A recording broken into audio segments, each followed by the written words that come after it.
Petikan Alkitab untuk khotbah adalah daripada Kejadian 4 ayat 1 hingga 2. Maka Adam meniduri istrinya Hawa yang seterusnya mengandung dan melahirkan Kain. Hawa berkata, atas pertolongan Tuhan, aku memperoleh seorang anak lelaki. Sesudah itu, dia melahirkan Habil pula, adik lelaki kepada Kain. Habil menggembala haiwan ternakan, manakala Kain bertani.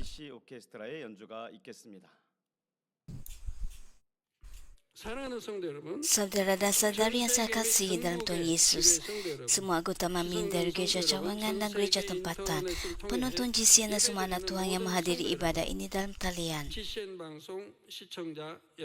Inilah penjelasan tentang Kejadian sesi ke-82. Latar tempat dalam Kejadian bab 3 ialah Taman Eden di langit kedua.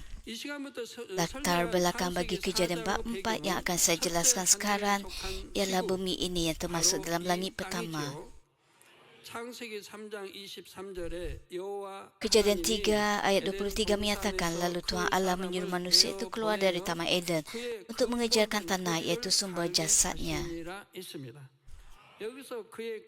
Saya telah menerangkan bahawa tanah, iaitu sumber jasadnya, mempunyai dua maksud. Pertama, ia merujuk kepada tanah di bumi ini. Hari ini kerana Tuhan menciptakan Adam daripada debu tanah di bumi ini. Oleh itu, mengejarkan tanah, iaitu sumber jasadnya, bermaksud Adam kini harus mengusahakan tanah.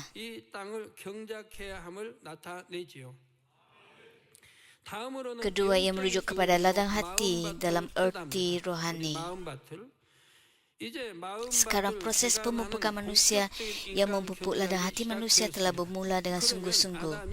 Di manakah tempat Adam menetap? Ialah tempat terletaknya negara Israel pada masa ini. Tempat pertama Adam menetap kemudian dipanggil Tanah Kanaan.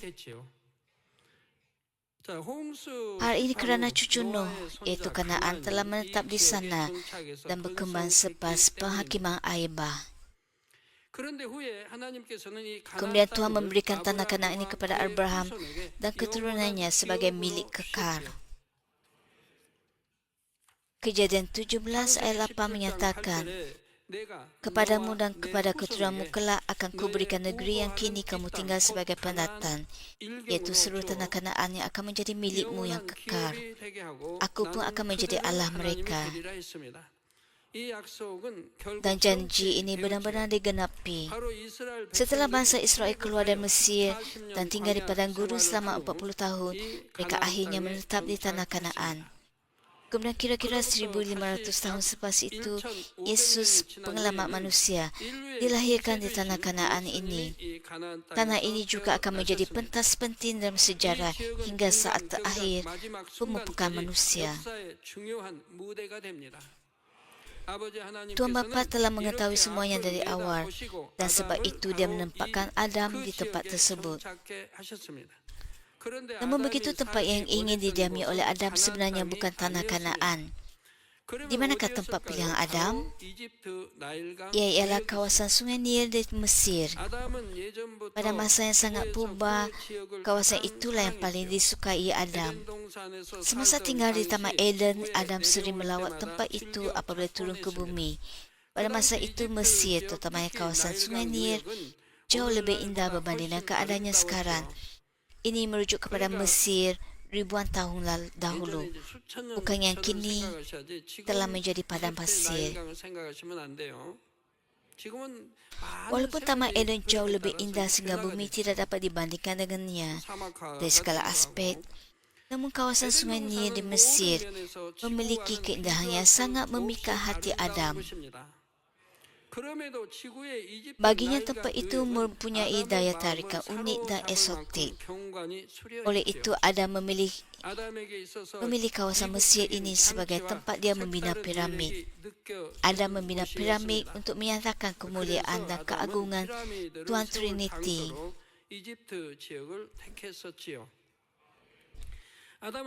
Selain itu, piramid tersebut juga membawa masuk peringatan bahawa Adam pernah menjadi pemerintah bumi.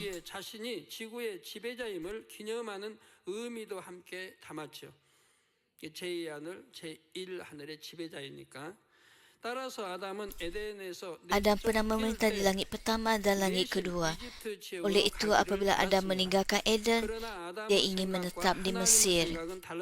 Namun begitu, pemikiran Tuhan tidak sama seperti pemikiran Adam. Tuhan Bapa telah merancang keseluruhan gambaran pemupukan manusia dan menempatkan Adam di tempat yang paling sesuai. Dengan cara ini, tanah Israel pada masa ini menjadi tempat penting dari permulaan pemupukan manusia sehingga ke penghujungnya. Dengan demikian, Tuhan menempatkan Adam di kawasan yang kini dikenali sebagai Israel. Adam merindukan Taman Eden sepanjang hidupnya. Sekurang-kurangnya terdapat satu laluan rohani pada masa itu yang diletakkan oleh Tuhan di kawasan tersebut untuk menghubungkannya ke Taman Eden. Walaupun Adam tidak dapat kembali ke Eden, dia dapat mendengar berita dari Eden melalui laluan itu. Semua orang di Eden ialah anak Adam dan mereka juga sangat merindui Adam. Jadi mereka sering melawat bumi melalui laluan tersebut. Hal ini membolehkan mereka bertemu sekali sekala, walaupun dengan had tertentu. Atas sebab ini, Adam menganggap kawasan Israel adalah penting dan bersetuju untuk menetap di sana. Anda mungkin berkata, jika Adam sangat mendambakan kawasan Mesir, bukankah dia boleh berpindah ke sana? Namun begitu, Adam tidak akan meninggalkan tempat itu yang mempunyai laluan rohani. Selain itu, keadaan Adam pada masa itu seperti seorang pendosa yang di buah negeri. Dia bukan berada dalam kedudukan untuk pergi ke mana-mana sahaja yang diinginkannya.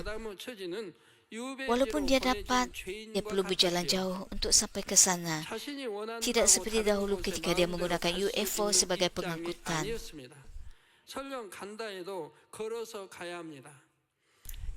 Sebenarnya sepanjang tahun-tahun Adam hidup di bumi ini, dia tidak pernah pergi ke kawasan Mesir, tetapi hanya merinduinya.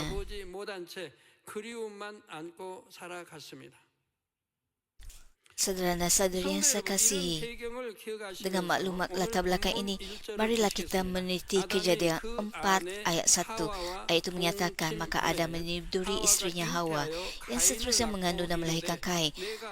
Hawa berkata, atas pertolongan Tuhan, aku memperoleh seorang anak lelaki. Ketika Adam dan Hawa tinggal di Taman Eden, mereka melahirkan sangat banyak anak. Setelah mereka turun dan menetap di bumi, mereka juga melahirkan banyak anak. Namun begitu, cara mendapatkan anak di bumi ini berbeza daripada ketika mereka berada di Taman Eden. Hal ini kerana tubuh mereka telah berubah daripada tubuh makhluk hidup kepada tubuh manusia jasmani. Sewaktu di Eden, mereka dapat mengawal tubuh mereka dengan sesuka hati kerana mereka mempunyai tubuh makhluk hidup. Sama ada di Eden atau di bumi, prinsipnya adalah sama, iaitu sperma dan ovum bergabung untuk menghasilkan kehidupan baru. Di Taman Eden, kehidupan baru hanya terjadi apabila ibu bapa Yesus sendiri menginginkannya. Hanya apabila mereka bersetubuh untuk tujuan memiliki anak, barulah sperma dan ovum dihasilkan. Namun begitu di bumi, keterangan ovulasi adalah terhad. Seorang wanita hanya dapat mengandung dalam tempoh tertentu.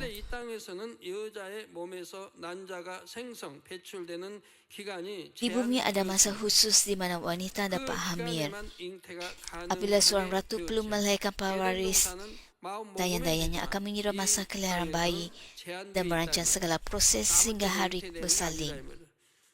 Selain itu, wanita hamil di Taman Eden hampir tidak merasakan seberang kesakitan. Di Eden tiada kesakitan sebelum atau selepas kehamilan dan anak dilahirkan dengan mudah.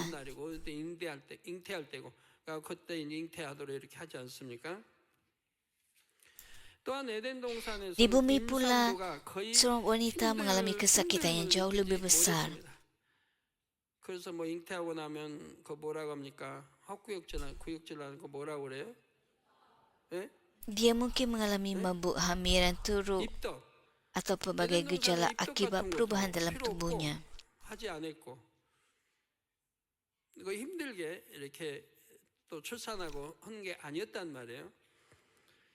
반면에 이 땅에서는 임산부가 많은 고통을 받지요. 입덧을 심하게 하기도 하고 몸에 Ketika 교사로 melahirkan 인해 pula, 여러 kesakitannya 가지 amat 이상 berat. 증세가 나타나기도 합니다. 출산할 때도 마찬가지입니다. Seperti firman 하나님께서 Tuhan kepada 하와에게 Hawa, 잉태하는 Aku 고통을 akan melipat 크게 gandakan 더하리라 kesakitan dan 말씀하신 대로 kesusahanmu 되었습니다. semasa engkau melahirkan anak. 전에도 잉태했는데 고통은 Firman 있었다 이 ini 말이에요. benar-benar 그러나 digenapi. 미미했다 이 말이에요. 그 Ketika 잉태가 Hawa melahirkan di 고통이 Eden, 미미했다 이 말이에요. memang 출산할 ada 때. sedikit rasa 근데 sakit, 이제 저주를 tetapi 받고 sangat 나니까 minimal. 바로 Tetapi 잉태하는 apabila dia 고통을 크게 melahirkan di 더한다고 bumi, 말씀하고 있는 거예요. kesusahan dan kesakitan yang dia alaminya jauh lebih berat. 믿음 좋은 성도님들이 잉태하면 출산할 때 Antara 첫 anggota 출산인데도 gereja kita, 고통받아요? orang yang telah masuk ke dalam 순산해 tahap 버려요. rohani atau hampir mencapainya, 대부분 순산해 mengalami 버려요. proses bersalin yang sangat mudah. Mereka tidak merasakan banyak kesakitan dan kerana mereka melahirkan anak dengan iman, mereka bersalin dan lancar. Di Taman Eden, sebaik saja seorang wanita melahirkan, 그냥 자연스럽게 순산해 semua bahan yang tidak lagi diperlukan dalam tubuhnya akan terurai dan hilang. Apabila wanita itu melahirkan anak, proses kelahiran selesai dan tubuhnya menjadi bersih. Jika dibandingkan dengan keadaan di Eden, kelahiran anak di bumi memang sangat menyakitkan. Hawa telah melahirkan begitu banyak anak di Taman Eden. Namun begitu dia sendiri menyedari perubahan besar yang berlaku setelah berada di bumi. Perasaan dan pengalaman ketika melahirkan anak di bumi sangat berbeza daripada di Eden. Di Eden, proses kelahiran adalah mudah.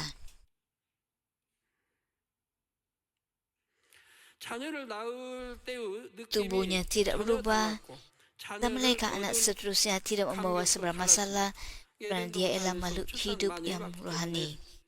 뭐 무수한 세월을 살면서 늙어지는 것도 아니고 에덴 동산은 뭐 나이가 더 세월이 간다고 늙어지는 것도 아니고 몸이 변형되는 것도 아니고 그대로라 이 말이에요. 생명 자체 그대로. Namun begitu ketika Hawa melahirkan anak di bumi ini, 무수히 날 수 있는 거죠. segalanya berbeza.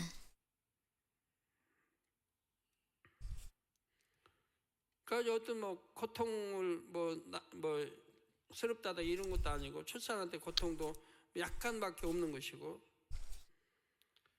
그런데 이 땅에는 다르다 이 말이에요. 그래서 자녀를 얻는 감격도 다르고. Pengalaman dan emosinya juga baru baginya. Dalam Kejadian 4 ayat 1, selepas melahirkan Kain, Hawa berkata, atas pertolongan Tuhan, aku memperoleh seorang anak lelaki. Apakah yang dirasakan oleh Hawa pada ketika itu? Ketika Hawa melahirkan anak di Taman Eden, dia tidak benar-benar menyedari kasih kurnia Tuhan. Walaupun dia tahu Tuhan ialah sumber kehidupan, dia dapat mengawal diri sendiri sama ada mahu mengandung atau tidak. Tidak pernah terjadi situasi dia mendapat anak tanpa kehendaknya atau sebaliknya. Oleh itu, dia tidak benar-benar menyedari bahawa kemampuan mengandung dan melahirkan anak merupakan kasih kurnia Tuhan.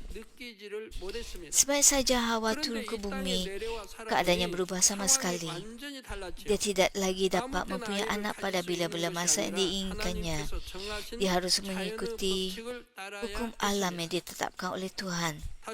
Dengan kata lain, waktu kehamilan dan semua syarat perlu dipenuhi untuk dapat mengandung. Dalam keadaan baru ini, Hawa memahami bahawa melahirkan anak sepenuhnya merupakan kasih kurnia Tuhan. Dia menyedari bahawa dia tidak lagi mampu melahirkan anak hanya dengan kehendaknya sendiri, tetapi Tuhanlah yang harus bekerja untuk dia dapat melahirkan anak. Dia akhirnya memahami bahawa kuasa membuka atau menutup rahimnya merupakan milik Tuhan. Contoh tentang Tuhan membuka atau menutup rahim terdapat dalam banyak bahagian Alkitab. Kejadian 20 ayat 18 menyatakan, sebabnya sebelum itu Tuhan telah menutup rahim setiap perempuan di istana Abimelek kerana Sarah, isteri Abraham itu. Kejadian 29 ayat 31 pula menyatakan,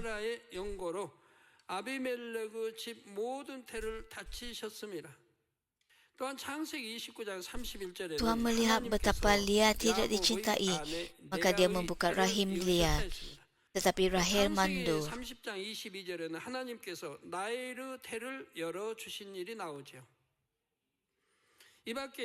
Selain contoh yang telah saya sebutkan, Ishak, Samson, Samuel dan Yohanes Pembaptis juga dilahirkan melalui pekerjaan Tuhan. Hubung hal ini Mazmur 127 ayat 3 menyatakan, ketahuilah anak-anak ialah warisan daripada Tuhan, hasil daripada rahim adalah suatu ganjaran. Adalah satu perkara tersembunyi dalam kata-kata Hawa ketika dia berkata, atas pertolongan Tuhan aku memperoleh seorang anak lelaki.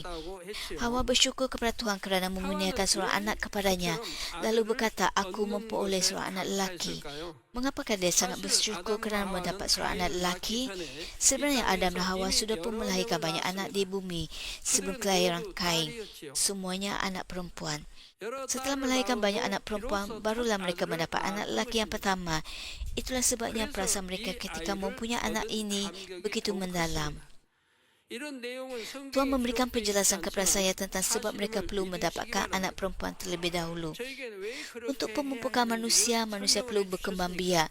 Maka adalah wajar Tuhan memberikan anak perempuan terlebih dahulu kepada Adam dan Hawa. Adam baru saja dihalau keluar dan diturunkan ke bumi ini. Betapa suram keadaan itu.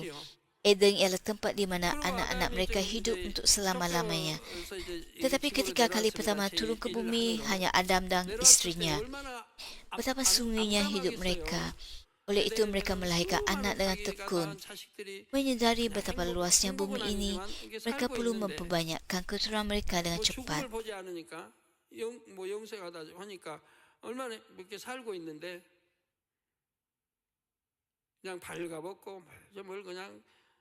서로 이렇게 살고 있다 이 말이야. 재밌게. 근데 이 땅에는 지금 자기하고 하와밖에 없는 거예요. 아내하고. 얼마나 적막강산이에요. 그러니 어떻게 해야 되겠어요? 부지런히 낳아야죠. 그 에덴 동산에서는 그래도 지구가 어느 정도 큰지 안단 말이에요. 얼마나 넓은지. 다 이미 그런 지식들이 있단 말이에요. 그러니까 부지런히 이제 낳아서 펼쳐야 할 거 아니에요.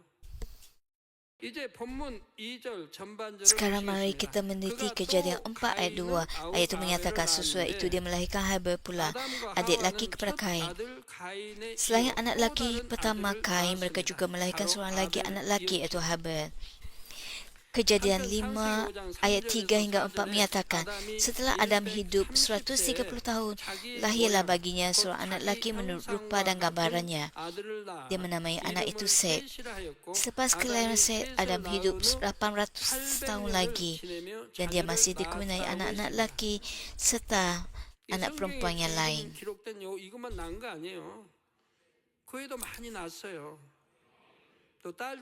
Selain yang dicatatkan dalam Alkitab, Adam mempunyai banyak anak di bumi ini dan ketika dia berusia 130 tahun, dia mendapat seorang lagi anak lelaki bernama Set. Untuk maklumat anda, umur Adam dikira dari tahun dia menetap di bumi. Setelah Adam menetap di bumi, dia melahirkan banyak anak perempuan, tapi Kain ialah anak lakinya yang pertama. Kemudian Habel ialah anak lakinya yang kedua.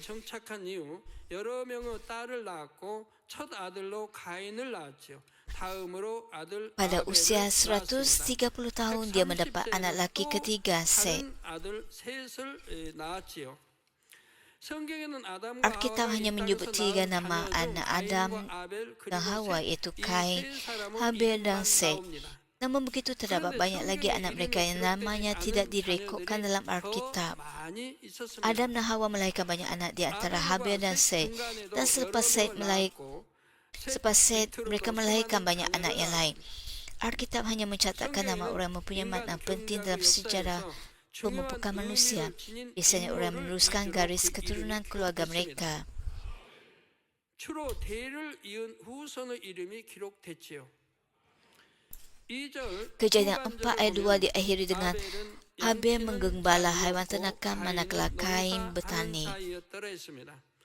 Alkitab sekali lagi tidak menjelaskan latar belakang ayat ini. Antara sekian banyak anak, Adam dan Hawa secara istimewa mengasihi Kain dan Habel. Kedua-dua anak lelaki ini lahir pada masa mereka berada dalam keadaan paling sukar dan mereka membawa penghiburan dan kegembiraan besar kepada ibu bapa mereka. Secara khusus, 특히 Adam lebih 아담은 menyayangi 아벨을 Habel, 더 사랑했고 sementara Hawa 하와는 lebih menyayangi Kain. 가인을 더 Oleh itu, Adam 사랑했습니다. dan Hawa menyerahkan pekerjaan keluarga kepada dua anak laki ini. 그래서 아담과 하와는 가업을 이 두 Sementara itu, 아들이 apabila anak-anak 이어가게 lain 합니다. membesar, 한편 Adam 다른 memberikan bahagian 자녀들은 masing-masing kepada 장성하는 대로 mereka 그들의 dan mereka 분깃을 perlu 떼어줘 meninggalkan rumah ibu 부모를 떠나 bapa. 살게 했습니다. Jika banyak anak tinggal 같이 bersama, 살면 그냥 pergaduhan, 싸움만 iri hati dan 찌기찌기하고 cemburu pasti 싸움만 되는 timbul. 거예요. 뭐 넓혀야 Selain itu, 지금 mereka perlu 넓혀야 되니까 memperluas 자꾸 wilayah mereka. 내보내죠. 내보내. Maka Adam mengajar mereka berdikari supaya mereka dapat membina kehidupan sendiri di tempat yang jauh, berkahwin, melahirkan keturunan mereka sendiri dan makmur. Tidak seperti pada hari ini, ketika itu jauh kurang ancaman seperti penyakit atau bencana. 당신은 오늘날과 달리 질병, 재해 같은 해로운 요소가 Oleh itu, 적었습니다. populasi dapat bertambah dengan sangat cepat. Pada masa itu belum lagi tiba masa di mana dosa berleluasa atau penyakit dan malapetaka bermerajalela. 해가 아직 반영된 때도 아니고 이런 질병이나 이런 것들이 창궐할 때가 아니라 이 말이에요. 출애굽기에 보면 Dalam kitab Keluaran, 70 ahli keluarga Yakub berkembang menjadi lebih 2 juta orang dalam masa 400 tahun. Terdapat 600,000 laki dewasa, termasuk orang tua, wanita dan kanak-kanak. Jumlah semuanya melebihi 2 juta. Pada permulaan pembukaan manusia melahirkan anak selama beratus-ratus tahun. Boleh dikatakan hampir tiada situasi di mana anak-anak melakukan kesalahan atau mati muda. Pada waktu itu, keturunan Adam dan Hawa membiak dengan kadar yang sukar dibayangkan. Semasa zaman air Nuh, maka hanya 8 orang terselamat dan mereka melahirkan keturunan yang akhirnya memenuhi bumi. Dengan memahami latar belakang ini, anda dapat memahami kejadian 4 dengan lebih jelas.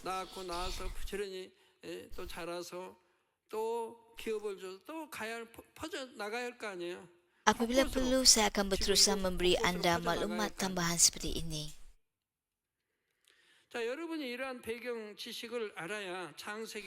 Mari kita kembali kepada bahagian yang sedang kita teliti.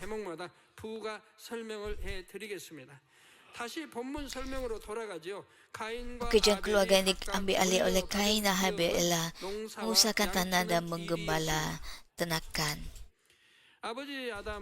Adam menyampaikan ilmu dan kemahiran yang diperlukan untuk pekerjaan mereka.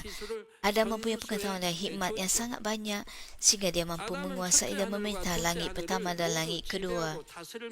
Inilah pengetahuan yang dia pelajarinya daripada Tuhan Bapa ketika tinggal di Taman Eden selama masa yang tidak terhitung lamanya.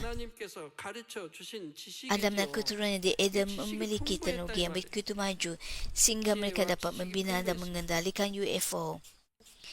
Semua ini ialah hasil kemajuan mereka sekian lamanya di Eden.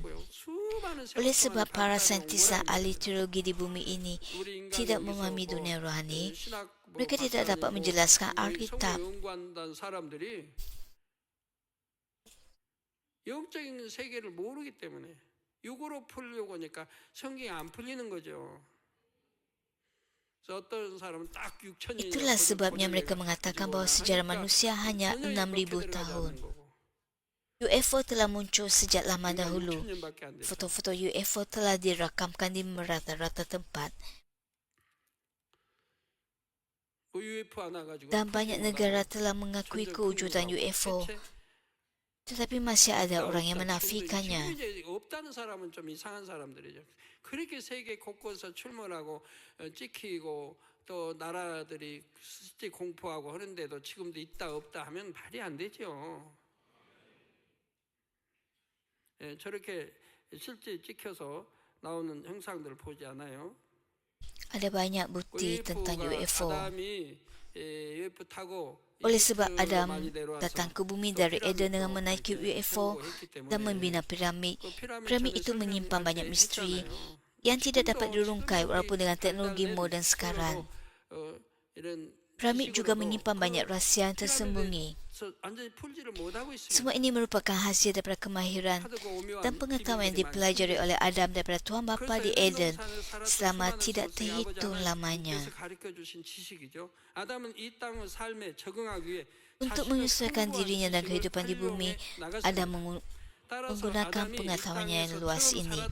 Oleh itu, Anda tidak boleh berfikir bahawa Adam hidup secara primitif apabila dia mula-mula tinggal di bumi ini. Pandangan bahawa manusia primitif menemukan api secara kebetulan, seperti yang kita pelajari di sekolah, hanyalah spekulasi dan sama sekali tidak benar. Sejak permulaan lagi, Adam memiliki pengetahuan yang mendalam, mengetahui segala-galanya daripada pertanian dan peternakan, sehinggalah penggunaan api. Semuanya sudah diketahuinya sejak awal. Sudah tentu oleh sebab dia bermula tanpa seorang peralatan atau sumber, dia tidak dapat membina sebuah tamadun maju dan serta-merta. Walaupun anda ialah seorang pakar komputer, jika anda ditinggalkan di sebuah pulau tanpa apa-apa dan diminta untuk membina sebuah komputer, dapatkah anda melakukannya? Hal ini mungkin sukar walaupun diberikan masa puluhan atau ratusan tahun.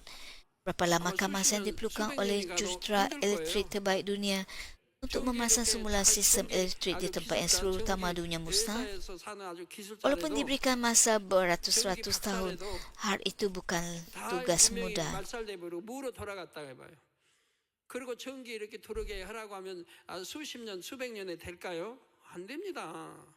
수백 년 동안에 할 수가 알지만 지식으로 다 알지만 안 된다 이 말. Dia mengetahui segala-galanya, tetapi dia tetap perlu bermula dari kosong dalam persekitaran yang serba primitif. Dia perlu membina jalan, menghubungkan elektrik dan sebagainya.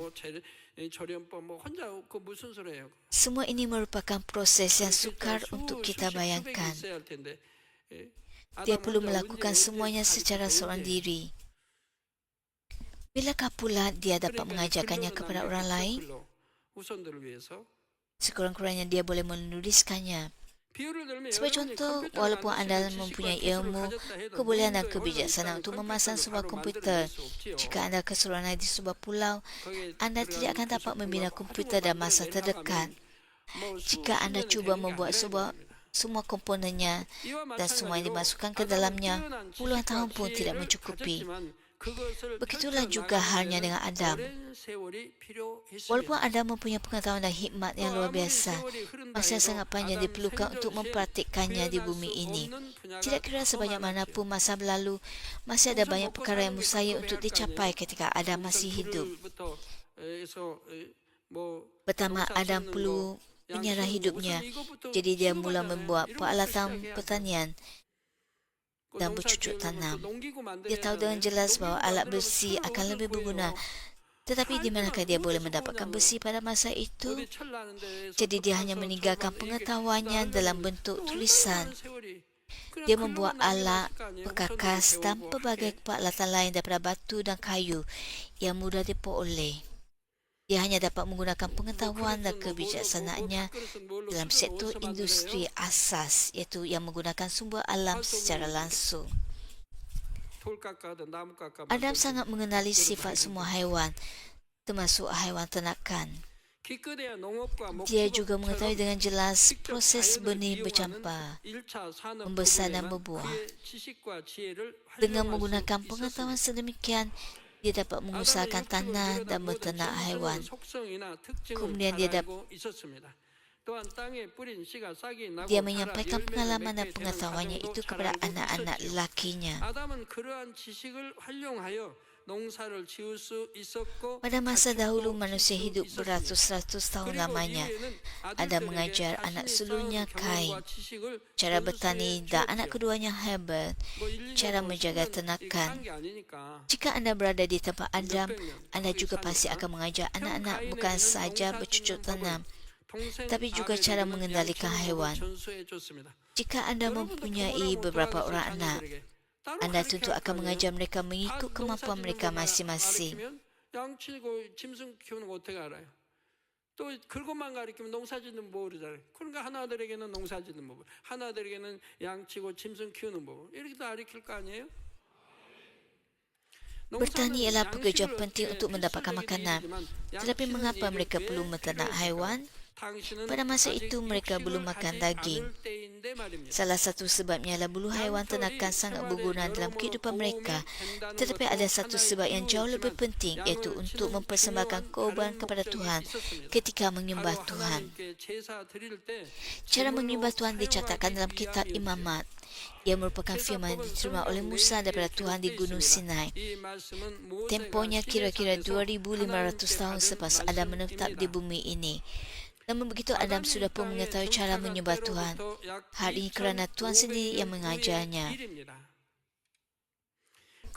Walaupun Adam dan Hawa diusir keluar dari Taman Eden, Tuhan tetap ingin berkomunikasi dengan mereka.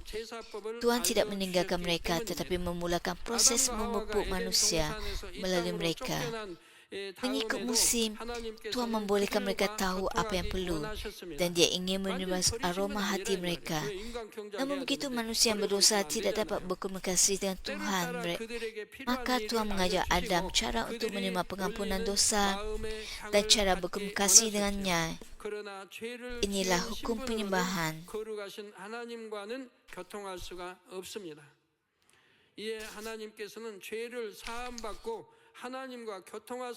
Terdapat pelbagai cara untuk menyembah Tuhan. Korban penghapus dosa dipersembahkan agar dosa seorang diampunkan. Menurut hukum alam rohani, ganjaran dosa ialah kematian. Orang yang melakukan dosa menuju jalan kematian. Namun begitu apabila mereka mempersembahkan korban penghapus dosa seperti yang diperintahkan, mereka dapat dibebaskan daripada dosa. Caranya adalah dengan memindahkan dosa orang berdosa kepada haiwan yang menjadi korban. Dan haiwan itu dikorbankan untuk menggantikan mereka. Persembahan bagi korban ini adalah domba. Itulah sebabnya Adam menternak haiwan dan dia mengajarkan cara menjaganya kepada anaknya. Selain itu Adam mengajar anak-anaknya dengan terperinci tentang Tuhan Pencipta dan bagaimana berkomunikasi dengan Tuhan. Hanya kerana ia merupakan cara yang paling penting untuk mereka bertemu dan mengalami Tuhan. Adam tahu ini dan mengajar anak-anaknya cara untuk berkomunikasi dengan Tuhan. Namun begitu seiring peredaran masa, cara menyembah Tuhan seperti ini semakin merosot. Akhirnya masalah besar pun timbul. Saya akan menjelaskan perkara ini dalam khutbah yang seterusnya. Saudara-saudari yang saya kasih dalam Kristus, dalam khutbah ini saya telah menerangkan proses Adam dan Hawa turun ke bumi dan menetap di bumi. Mereka menetap di kawasan yang kini merupakan negara Israel. Selepas melahirkan banyak anak perempuan, barulah mereka mendapat anak lelaki sulung Kain. Kemudian mereka mendapat seorang lagi anak lelaki Habel. Adam mula bertani dan menternak dengan pengetahuan dan kebijaksanaan melimpah. Dan dia mewariskan pengetahuannya kepada anak-anak lelakinya. Salah satu sebab penting mereka memerlukan domba adalah untuk digunakan sebagai korban persembahan kepada Tuhan. Adam merindukan Mesir, bukan? Sudah tentu dia akan berkata kepada anak-anaknya, Mesir ialah tempat yang paling aku suka. Aku pernah ke sana banyak kali. Akulah yang membina piramid. Oleh itu, anak-anaknya pasti menjadi sangat tertarik kepada Mesir dan sangat ingin pergi ke sana. Secara sejarah, tamadun Mesir jauh lebih maju daripada tamadun lain, malah mendahului tamadun Yunani dan Barat. Jika para sarjana mengkaji sebabnya dari perspektif kitab Kejadian, banyak perkara akan tersingkap. Namun, hal ini tidak berlaku dan benar-benar kita kesali. 그리스 문명, 어디쪽 문명보다 이집트 문명이 아주 5,000년, 6,000년의 역사를 볼 수 있다 이 말이에요. 이집트에 가보면. 이런 거를 좀 우리 설교를 창세에 듣고 연구하는 지질학에도 연구하는 사람들이 이집트를 연구한다면은 굉장히 빠르게 많은 것들을 이게 발견할 수 있을 건데 그리 못하고 지식으로만 발전해 이렇게 하니까 참 답답한 일이죠. 우리 설교를 듣고 알고 Oleh korban mereka dapat berkomunikasi dengan Tuhan. Cara-cara persembahan korban dalam perjanjian lama menjadi praktik penyembahan pada masa ini. 아버지 하나님께서는 Melalui 예배를 통해 penyembahan Tuhan 우리에게 Bapa berbicara 말씀하시고 kepada 우리 kita 마음의 향을 dan menerima 받으십니다. aroma hati 따라서 kita. 예배 생활이 Oleh itu 잘 orang yang 되는 menyembah Tuhan 사람은 dengan 항상 baik sentiasa 하나님의 menerima perlindungan dan berkat 축복을 daripada 받습니다. Tuhan. 구약 시대는 일일이 양이나 소가 Pada zaman perjanjian lama, manusia perlu menyembelih seekor domba atau lembu untuk dipersembahkan sebagai korban. Namun begitu, hal itu tidak lagi diperlukan selepas Yesus mempersembahkan dirinya sebagai korban penebusan untuk mengampunkan dosa seluruh umat manusia. Yang perlu kita lakukan hanyalah menyembah Tuhan dengan percaya kepada Yesus Kristus. Tuhan Yesus berkata dalam Yohanes 4 ayat 24, Allah itu roh, maka orang menyembah dia harus menyembahnya dalam roh dan kebenaran. Seperti yang dikatakan oleh Yesus, saya menggesa anda untuk mempersiapkan diri bagi setiap ibadat dengan segenap hati dan fikiran, serta menyembah dalam kepenuhan Roh Kudus. Tuhan Bapa sedang mencari anak-anak yang menyembahnya dengan cara ini, dan dia memberikan jawapan bagi keinginan hati mereka. Selain itu, orang yang menyembah dengan cara ini dapat berkomunikasi dengan Tuhan dengan lebih mendalam semasa ibadat. Mereka juga dapat menikmati kegembiraan syurga dan mengalami kasih kurnia rohani. Saya berdoa dalam nama Tuhan Yesus agar semua orang saleh menerima berkat yang indah baik secara rohani maupun jasmani dengan mempersembahkan dupa yang menyenangkan hati Bapa dalam setiap ibadat penyembahan. 축원합니다.